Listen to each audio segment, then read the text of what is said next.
can, or what are the ways in which art and running can catalyse artful ways forward for a more equitable and creative post-pandemic future?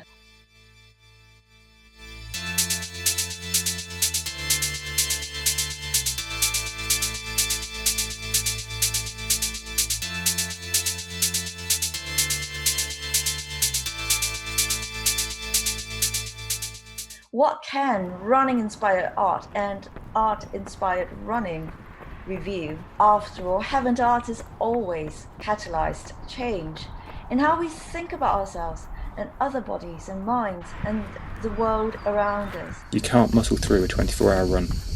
Ultra runners recognise that successful performance comes from carefully managing energy levels to ensure they don't overshoot life support systems, already suggestive of Kate Raworth's model for a regenerative and distributive donut economy.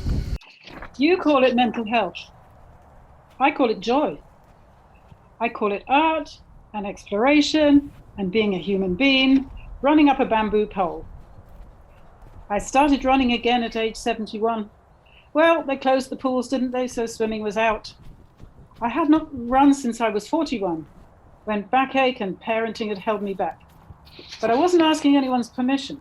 I'm not really interested in running in the same way that I'm not really interested in photography, painting, sculpture, etc. For me, they're just ways of adding a physicality to emotion. Hasn't running always been artful, especially in the face of crisis? Didn't human beings begin to run 2 million years ago to hunt for food, to ward off starvation, to run away from invading colonists, to care, to self-care? And doesn't the origin of the word curating refer to healing? Apologies if there's any issues with my connection. I'm outside of a hospital, and that will become clear later. I was remaking the performance. Colleagues and friends encouraged me to include in the piece something about the condition I had recently been diagnosed with. It is called CIDP, for chronic inflammatory demyelinating polyneuropathy. Endurance running is a form of meditation, I soon realised. A way of understanding the body as a part of the landscape, a pilgrimage in which you have the opportunity to transcend something. On the 16th of March 2020, the first day of the imposed lockdown here in the UK, I began to run to Europe.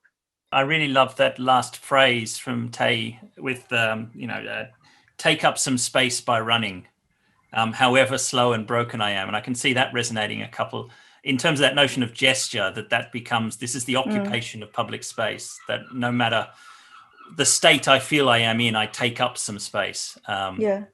And that running can be a means of occupying space in some way.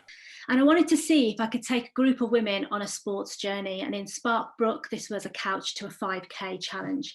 Discipline, energy, and focus. They feel like hard-edged words, and they are valuable, but equally so is the word forgiveness. So obviously running, you're ruled by numbers, basically. Like every single training session, you have certain times that you need to keep to. I have to think about my heart rate, about breathing, about pace, about hydration, about food, about energy, about injury, about not falling over. Free from a competitive target, running for me transformed into a moving daydream. I would return home with little memory of the mileage or specifics of anything I'd thought about. I've seen how sport can be a force to amplify women's voices and tear down gender barriers and discrimination. So running has taught me strength, but it has also taught me forgiveness for myself. You've kind of got to see the playful side of it. It is quite crazy what I do every day when you really break it down. Running is theater. It's performance art. I mean, I always tell, show me the way, show me how you run and where you run, and I tell you who you are.